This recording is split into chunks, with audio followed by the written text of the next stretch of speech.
نے ارشاد فرمایا 4 بیماریوں سے اللہ اسے بچا لے گا جو فجر کے بعد 3 دفعہ اس تسبیح کو پڑھے۔ ان میں پہلی بیماری دماغ کی بیماری ہے۔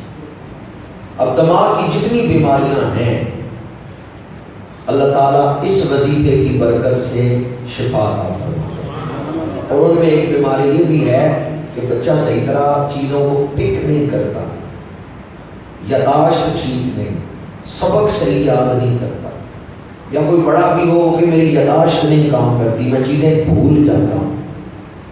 تو ایک تو اس وظیفے کی برکت سے اللہ تعالیٰ دماغی قوتوں کو بڑھا دیتا ہے۔ دوسرا، اس وظیفے کی برکت سے آنکھوں کا جو نور ہے اس میں برکت ہو جاتی ہے۔ تیسرا، اس وظیفے کی برکت سے کوڑ کا مرض، جلد کی امراض، اور وہ کہتے ہیں ہاتھ سفید ہو گئے، برس کا نشان جسم پہ ظاہر ہونا شروع ہو گیا، یا پھر پھنسیاں نکل آئیں، داغ بن گئے وجود پہ، تو جلد کی جو امراض ہیں ان سے اللہ تعالیٰ بچا لے۔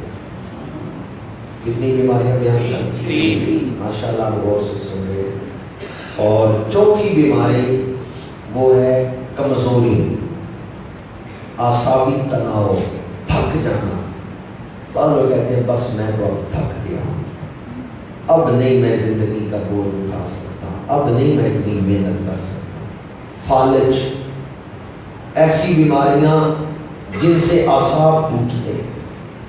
کمزوری، فرمایا جو فجر کے بعد 3 دفعہ یہ دعا پڑھ لے اللہ اسے 4 بڑی بیماریوں سے بچا لے۔ ہم ابھی کون سی نماز پڑھ کے بیٹھے؟ فجر، تو 3 دفعہ وہ دعا ہم نہ پڑھ لیں۔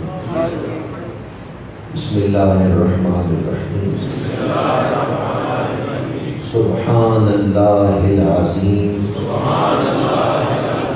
وبحمدہ لا حول ولا قوة الا باللہ العلی العظیم، سبحان اللہ العظیم وبحمدہ لا حول ولا قوة الا باللہ العلی العظیم، سبحان اللہ العظیم وبحمدہ لا حول ولا قوة الا باللہ العلی العظیم۔ اللہ تعالیٰ ہمیں اسے اپنی زندگیوں کا حصہ بنانے کی توفیق عطا فرمائے۔ بہت سارے لوگ اس پریشانی میں بھی مبتلا ہیں کہ کوئی کام شروع کرتے ہیں اور توڑ نہیں چڑھتا، اور رکاوٹیں پیدا ہو جاتی ہیں اور کام اٹک جاتا ہے۔ بیٹی کا رشتہ دیکھنے لوگ آئے لیکن بعد میں پھر رابطہ نہیں کیا، 2 سال گزر گئے، 3 سال، بچیوں کے رشتے نہیں ہو رہے، کاروبار شروع کیا لیکن چل نہیں سکا، رکا ہوا ہے۔ کاروبار میں رکاوٹیں، بچوں کے رشتوں میں رکاوٹیں، تو کہتے ہیں مکان بیچنا چاہتا ہوں، گاہک آتا ہے، دیکھتا ہے لیکن فیصلہ نہیں کرتا، خریدتا نہیں، رکاوٹیں۔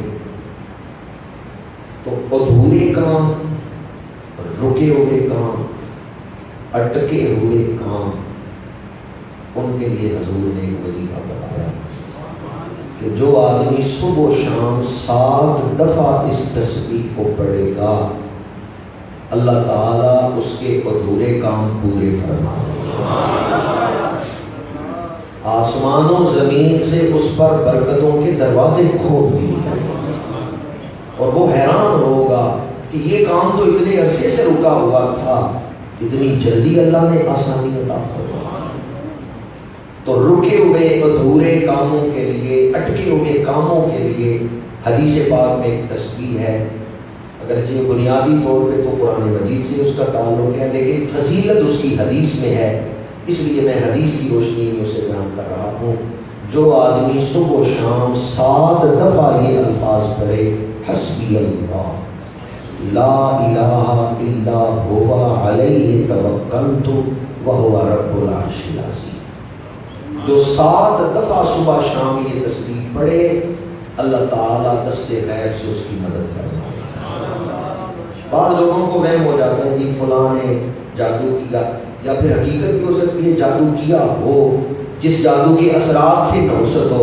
یاد رکھیں جادو میں ایک اثر ہے، یہ نہیں کہ جادو میں اثر نہیں ہے، جادو ایک علم ہے، جادو میں اثر ہے، لیکن جادو کے اثر کو اللہ تعالیٰ کی قدرت کے سامنے کوئی حیثیت نہیں۔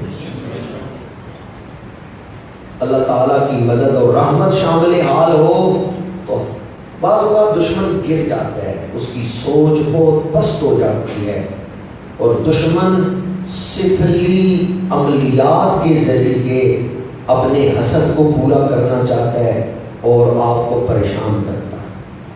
جادو کے اثرات بہرحال ثابت ہیں، نظر کے اثرات بھی حدیث پاک سے ثابت ہیں کہ نظر لگ جاتی ہے، اور نظر لگے، حدیث ہے کہ اگر نظر لگے تو وہ جوان کو قبر میں پہنچا دیتی ہے اور اونٹ کو ہنڈیا میں پہنچا دیتی ہے، یہ حدیث پاک ہے۔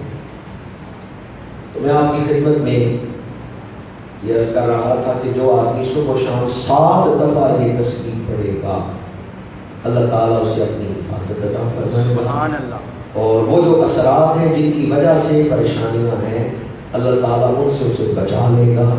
اٹکے ہوئے رکے ہوئے کام اللہ تعالیٰ کی مدد اور رحمت سے ادھورے کام پورے ہو جائیں گے۔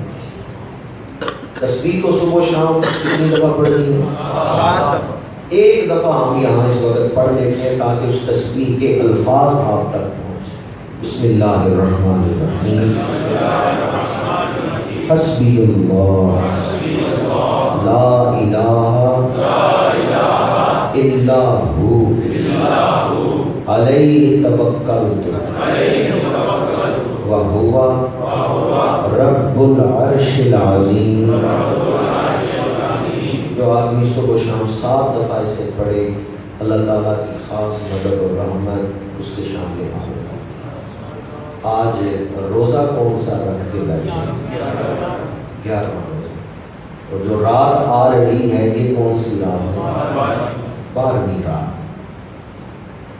جو آدمی رمضان کی 12ویں رات نماز تراویح کے بعد 12 رکعت نماز نفل پڑھے اور اس میں سورۃ فاتحہ کے بعد 1 دفعہ کوشش، ہر رکعت میں سورۃ فاتحہ کے بعد 1 دفعہ کوشش، 12 رکعت 2 کر کے 12 رکعت نماز نفل، اور سورۃ فاتحہ کے بعد 1 دفعہ کوشش۔ نماز پوری ہوئی 12 رکعت تو اس کے بعد 100 مرتبہ درود شریف، اس کے بعد ان نفلوں کا ثواب حضور کی بارگاہ میں ایصال کرے اور دعا کرے کہ پروردگار میرے فلاں کام کو پورا فرما دے۔ بالخصوص بچوں کے رشتوں کے بارے میں ہے سوریہ کرام کے ملفوظات میں کہ اگر کوئی رمضان کی 12ویں رات اس وظیفے کو کرے گا تو اگلے سال 12 رمضان سے پہلے اس کا وہ کام ہو چکا ہو۔ بچوں کے رشتوں کے حوالے سے یا پھر دیگر کوئی پریشانیاں ہیں ان کے حوالے سے جو آدمی رمضان کی 12ویں رات اس وظیفے کو اپنائے گا، اگلے سال 12 رمضان سے پہلے اس کی وہ مشکل حل ہو چکی ہے۔ میں نے آپ کی خدمت میں چند ایک وظائف بیان کیے اور ان تمام تر وظائف کی بنیاد میں نے آپ کے سامنے اس چیز پر رکھی کہ قرآن اللہ کا کلام ہے اور اللہ کے کلام کے مختلف پہلو ہیں، مختلف زاویے ہیں۔ ان میں ایک پہلو جو ہے وہ یہ ہے کہ اللہ نے اپنے کلام میں بڑی شفا رکھی ہے، اللہ کے نام میں بڑی تاثیر ہے، اللہ کا نام بڑی برکتوں والا ہے۔ ایک بات یہ یاد رکھیں کہ کہ جو بھی وظائف آپ کریں حضور پر درود و سلام، یہ ایسا وظیفہ ہے جو باقی وظائف میں مزید چمک پیدا کر دیتا، ان کے نور کو دوبالا کر دیتا، ان کے قبولیت کے امکانات کو بڑھا دیتا ہے۔ تو ہر وظیفے سے پہلے اور آخر میں اگر آپ درود شریف پڑھیں گے تو درود شریف کی برکت سے وظائف کی جو قبولیت ہے اس کے امکانات بڑھ جاتے ہیں۔ درود شریف وظائف میں بڑی اہمیت رکھتا ہے۔ اگر کوئی آدمی ساری زندگی درود پاک کے فضائل بیان کرتا رہے، اس کی زندگی ختم ہو جائے گی درود پاک کے فضائل میں۔ اس قدر اللہ کریم نے اپنے محبوب کے ذکر کو فضیلت عطا فرمائی۔ مولانا روم نے مثنوی شریف میں لکھا ہے کہ اللہ جب حضور پہ درود بھیج رہا ہے اور اللہ کے فرشتے حضور پہ درود بھیج رہے ہیں تو ہمیں کیوں حکم دیا کہ تم بھی ایمان والو درود بھیجو؟ حضور ہمارے درود کے محتاج نہیں، ان پر تو اللہ درود بھیج رہے۔ ان اللہ و ملائکتہ یصلون علی النبی، بے شک اللہ اور اس کے فرشتے نبی اکرم صلی اللہ علیہ وسلم پہ درود بھیجتے ہیں۔ اور احادیث سے ثابت ہے فرشتوں کے علاوہ دیگر مخلوقات بھی درود بھیجتی ہیں۔ مسلم شریف کی حدیث ہے حضرت جابر بن سمرہ رضی اللہ تعالیٰ عنہ سے، حضور نے فرمایا میں مکے کے اس پتھر کو جانتا ہوں جو اعلان نبوت سے پہلے میرے اوپر سلام پڑھتا ہے۔ انی لا اعرف حاجرا بمکہ کان یسلم علی قبل ان ابعث، پتھر حضور پہ سلام پڑھ رہا۔ حضور حیدر کرار فرما کے باغ میں سے گزرے، ایک درخت نے حضور پہ سلام پڑھا ہے، السلام علیکہ یا رسول اللہ۔ شہد کی مکھی حضور پہ درود بھیجتی ہے۔ تو احادیث سے ثابت ہوتا ہے دیگر مخلوقات بھی حضور پہ درود بھیجتی ہیں۔ اللہ نے اہل ایمان کو کیوں حکم دیا ہے جبکہ اللہ درود بھیج رہے ہیں، فرشتے درود بھیج رہے ہیں؟ مولانا روم فرماتے ہیں زئی سبب فرمود رب صلو علیہ کہ محمد بہت محتاج الیہ، اللہ نے اپنے محبوب کو رحمت للعالمین بنایا ہے، تو جب کوئی رحمت للعالمین پہ درود بھیجے گا، درود بھیجنے والے پہ اللہ رحمتوں کا نزول فرمائے۔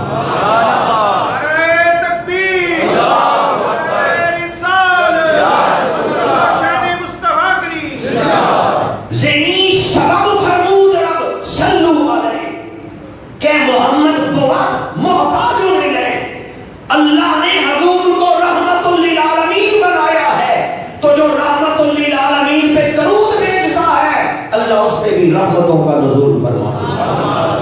حضور پہ درود پڑھنے سے ہمارے بگڑے ہوئے کام سمجھ جائیں۔ شیخ شرف الدین بصیری بیمار تھے، قصیدہ لکھا، اسی رات خواب میں حضور کی زیارت ہوئی، فالج کے مریض تھے، حضور نے جسم پہ چادر ڈالی۔ شیخ شرف الدین بصیری فرماتے ہیں مجھے یہ سمجھ نہیں آئی حضور کی چادر پہلے میرے جسم سے لگی ہے یا بیماری پہلے لگی؟ میرے آقا کریم صلی اللہ علیہ وسلم پر درود پڑھنے سے جسمانی روحانی بیماریاں دور ہوتی ہیں۔ اگر کوئی اور وظیفہ یاد نہ بھی رہے کم از کم اس وظیفے کو پھر سے جہاں بنا لیں، اپنے دل پہ نقش کر لیں کہ میں سو جاؤں یا مصطفیٰ کہتے کہتے کھلے عام صلی اللہ کہتے کہتے۔ درود و سلام وہ وظیفہ ہے جو بے پناہ رحمتوں کا باعث۔ آج ان الفاظ پر گفتگو کو سمیٹتا ہوں۔ اللہ تعالیٰ ہمیں اس دور کے فتنوں سے محفوظ رکھے، شریعت مطہرہ کے مطابق اپنی زندگی بسر کرنے کی توفیق عطا فرمائے۔ ماہ رمضان کا ایک عشرہ ہمارے ہاتھ سے نکل چکا ہے اور 2 عشرے ابھی باقی ہیں۔ اپنے جذبات محبت کو مہمیز لگاتے رہیں، اپنے دل کو یاد دہانی کراتے رہیں۔ کئی لوگ ایسے ہیں جو اس دفعہ آخری رمضان گزار رہے ہیں اور ہمیں نہیں پتا کہ ہمارا شمار کن لوگوں میں ہے۔ آپ میں سے کوئی آدمی گارنٹی کے ساتھ کہہ سکتا ہے ذمہ داری سے کہ آئندہ رمضان بھی میں موجود ہوں گا؟ اگر نہیں کہہ سکتے تو پھر ہمیں اس رمضان کی قدر کرنا چاہیے۔ کل اللہ کے ہاتھ میں، آج جو وقت اس نے ہمیں دلا ہے لوہے لوہے پر لے کڑیے جے دودھ پانڈا پڑھنا شام گئی بن شام محمد کر جاتی ہے ڈرنا وما علینا الا البلاغ۔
جو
العالمین جو نماز فجر ہم نے ادا کی اسے مبارکہ عالیہ میں درجہ قبولیت عطا فرما. درس قرآن مجید میں ہماری حاضری کو شرف قبولیت عطا فرما. امام الانبیاء صلی اللہ علیہ وسلم کی بارگاہ عالی قدر عالی وقار میں درود و سلام کا نذرانہ ہم نے پیش کیا. الہی سے قبول فرما. الہی تمام اعمال حسنہ کی برکتیں ہمیں دنیا اور آخرت میں عطا فرما.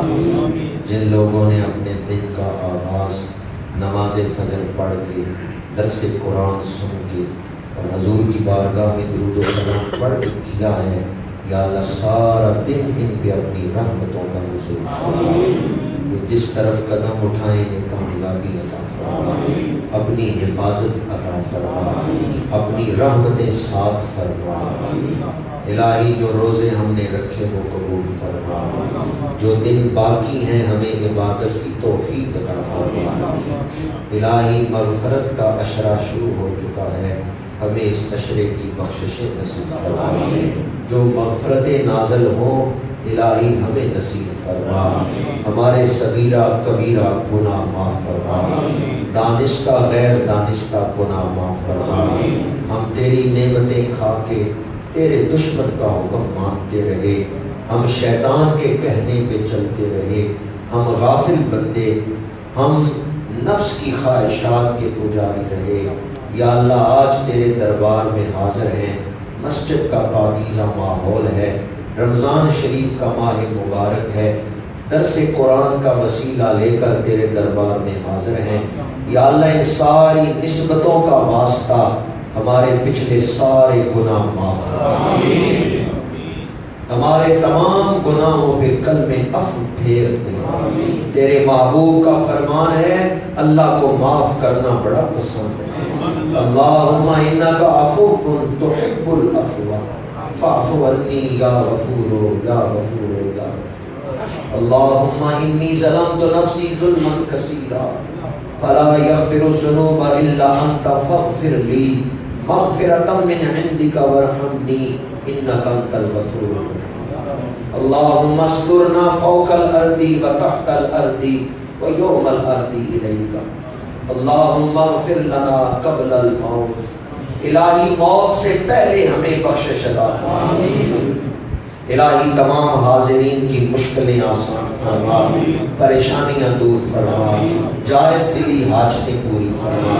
الہی رحمت کی بارش عطا فرما، باران رحمت کا نزول فرما. الہی ہم عاجز و مسکین بندے ہیں، کم ہمت ہیں. یا اللہ ہمارے لیے روزے رکھنے آسان فرما، اپنی رحمتیں ہمارے شامل حال فرما. اول خیر آخر خیر ظاہر خیر باطن خیر. الہی جن مریضوں کے لیے دعا کرنے کو کہا گیا انہیں شفا عطا. الہی تو بہتر جانتا ہے، تجھے بتانے کی حاجت نہیں ہے. جن مریضوں کے لیے دعا کرنے کو کہا گیا انہیں شفا کاملہ. الہی اس مسجد کو رشد و ہدایت کا مرکز بنا، جامعہ صفت المدینہ کو خدمت اسلام کا مرکز بنا. صلی اللہ تعالی علی رسولہ خیر خلقہ